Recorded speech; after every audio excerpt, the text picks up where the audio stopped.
points très intéressants avant de commencer la vidéo. Premièrement, pour ceux qui n'ont pas encore créé leur compte Campus France, sachez que c'est le moment ou jamais, car pour les formations comme la licence 1 ou les écoles d'archi, la date limite de soumission est déjà dépassée, comme vous le voyez ici à l'écran. Mais pour les L2, les L3, les Master 1, les Master 2, c'est jusqu'au 18 février. Deuxième point, cette vidéo est assez longue mais je vous ai mis des timecodes sur chaque partie. Donc si vous êtes intéressé par une partie en particulier, n'hésitez pas à y aller. Toutefois, je vous invite très fortement à la regarder en entier, car je l'ai écrite de sorte que chaque partie puisse aider à la compréhension finale du processus d'obtention des bourses. Bonjour à tous et bienvenue sur cette chaîne. Vous n'êtes pas sans savoir qu'étudier en France peut s'avérer très coûteux, notamment pour les ressortissants africains, à cause de la monnaie, du niveau de vie, etc. C'est là toute l'importance de connaître les types de bourses qui existent et comment les obtenir, car ça peut extrêmement vous faciliter la tâche lors de la demande de visa et de la justification des ressources. Mais mec, arrête de faire cette tête de sérieux, nous savons tous que tu l'es pas. Et qu'est-ce que tu fais en plus dans ma vidéo? Je t'ai même pas demandé d'être là. Allez, casse-toi. Pas de soucis, man, évidemment. Mon gars. Ok, plus sérieusement, asseyez-vous confortablement, prenez de quoi noter, un verre de thé et laissez-vous emporter par la vidéo. Bomba.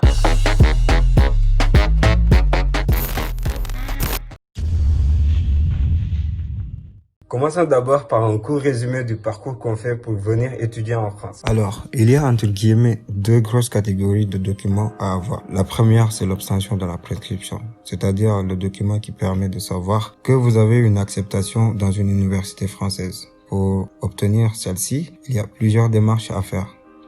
D'abord, il faut ouvrir un compte Campus France, remplir ses résultats scolaires, choisir ses universités, mettre un CV, des lettres de motivation et payer les frais d'inscription qui s'élèvent à 50 000 francs en montant, mais actuellement ils sont à 75 000 francs CFA. Après l'obtention de la prescription, la seconde étape consiste à obtenir le visa.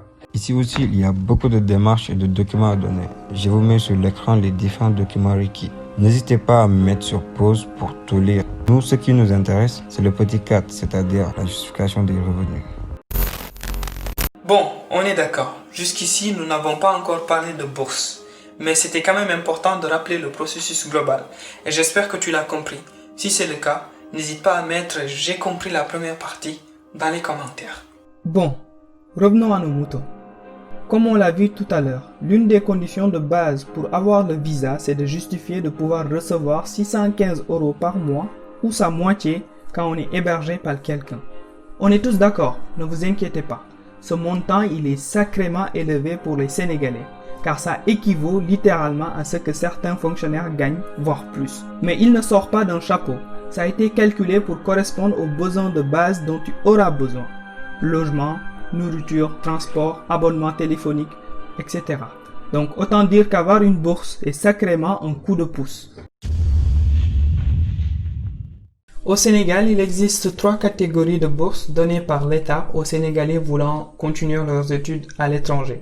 Il y a la bourse d'excellence, la bourse pédagogique et les aides socio-pédagogiques. Concernant la bourse d'excellence, c'est celle que j'avais obtenue il y a maintenant quelques années de cela, et c'est une bourse au mérite qui permet d'avoir les avantages suivants. 649,99 € par mois, ce qui permet de couvrir les justificatifs de ressources au niveau du visa. Un billet d'avion aller-retour. Il y a également au début de chaque année scolaire à peu près 250 € pour couvrir les frais d'équipement, 500 000 francs de remboursement pour les frais de concours en deuxième année de prépa classique. Il y a un dernier avantage, c'est qu'il y a un accompagnement non négligeable de la SGE. Par exemple, un système de parrainage avec les anciens boursiers qui permet entre autres d'accueillir les nouveaux arrivants, de les assister dans les premières démarches administratives, à trouver un logement, etc. Il y a aussi l'ouverture du compte bancaire avec la Société Générale qui est le partenaire de la SGE.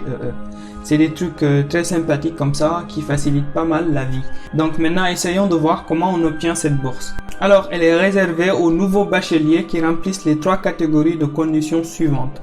Avoir une mention bien ou très bien au bac, ou encore ce que beaucoup ne savent pas, avoir au moins une distinction au concours général de l'année en cours, Disposer d'une préinscription dans une classe préparatoire en France, donc out les DUT et les L1 à l'université, ou bien pour ceux qui veulent avoir cette bourse mais ne pas étudier en France, il faut être admis dans une institution d'enseignement supérieur figurant dans le top 100 du classement de Shanghai. La troisième et dernière catégorie concerne tous les documents administratifs à déposer, c'est-à-dire une demande manuscrite adressée au ministre de l'Enseignement supérieur, une copie de la préinscription, une copie légalisée du diplôme de baccalauréat, une copie légalisée du relevé de bac, une copie légalisée des 2 premières pages du passeport.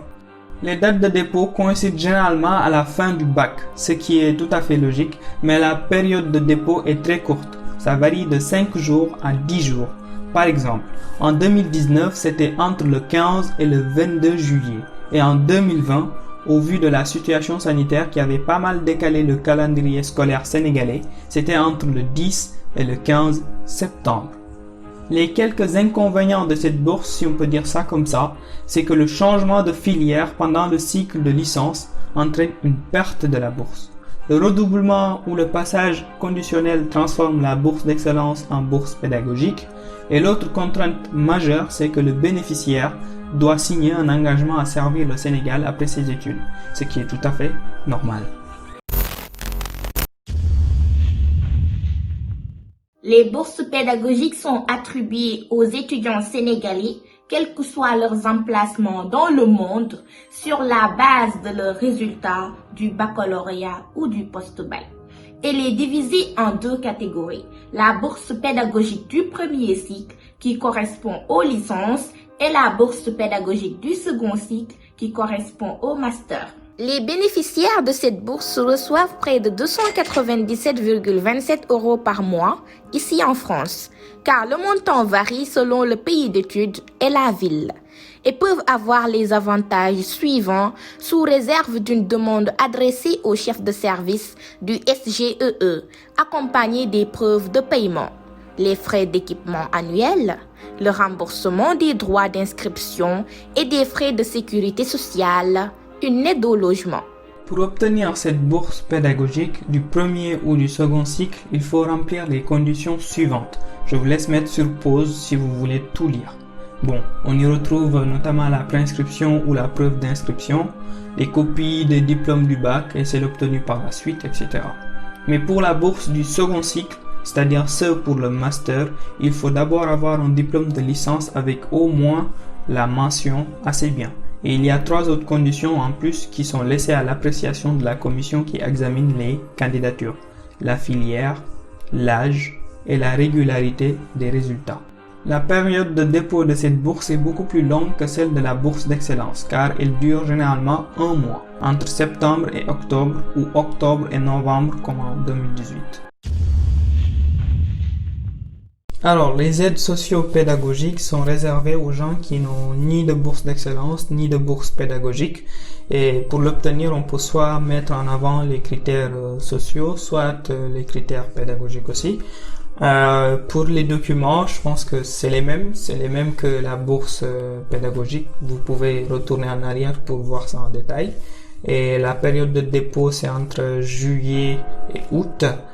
Et aussi le montant c'est 198 € pendant 10 mois et à la fin de cette période de 10 mois tu peux renouveler pour obtenir encore une autre période de 10 mois si tu remplis encore les conditions.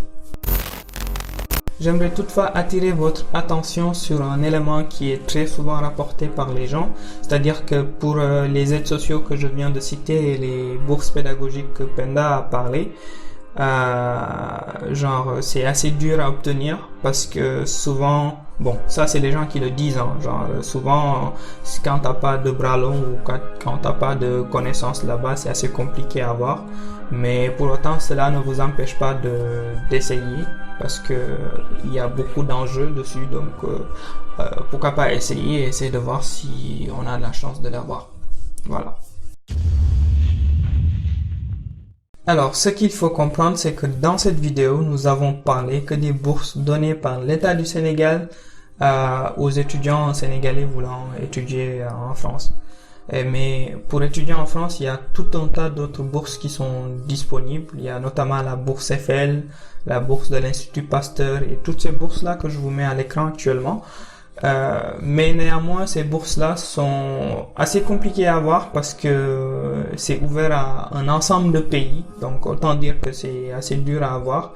Mais je vous mets quand même la liste dans la description. Comme ça, vous pouvez aller la consulter par vous-même et essayer de voir s'il y a une bourse qui vous correspond ou pas. Et aussi, l'autre point, c'est que ces bourses-là, c'est dans la majeure partie des cas réservé aux gens qui sont en master ou en doctorat. Donc, c'est pas pour les gens qui sont en licence ou des trucs comme ça. Bon, cette vidéo, elle est vraiment assez longue comme ça, même si on n'a pas vraiment pu rentrer dans les détails de certaines choses. J'espère que globalement vous avez bien compris. Si vous avez des questions sur des choses qui sont pas assez claires ou d'autres questions même sur les démarches, n'hésitez pas à les poser, je me ferai un plaisir d'y répondre. Et de mon côté aussi, j'ai bien aimé faire la vidéo en compagnie de Hot et Penda, même si l'écriture du script a pris énormément de temps, environ 15 pages. Il y avait pas mal d'informations à résumer et j'espère que ça a bien été rendu en vidéo et que ça vous a plu. Et n'oubliez pas que je vous mets dans la description tous les liens pour approfondir et avoir plus d'informations encore. N'hésitez pas aussi à aller voir nos autres contenus et à vous abonner parce que ici on fait du tout. Donc c'est du vrai mélange, du jahassé, donc allez vous faire plaisir et puis vous le savez, je vous donne rendez-vous à la prochaine pour une nouvelle vidéo. Peace. N'oubliez pas de liker et de partager cette vidéo. Si vous n'êtes pas encore abonné, qu'attendez-vous? Allez vous abonner et activez la cloche. Allez, bye.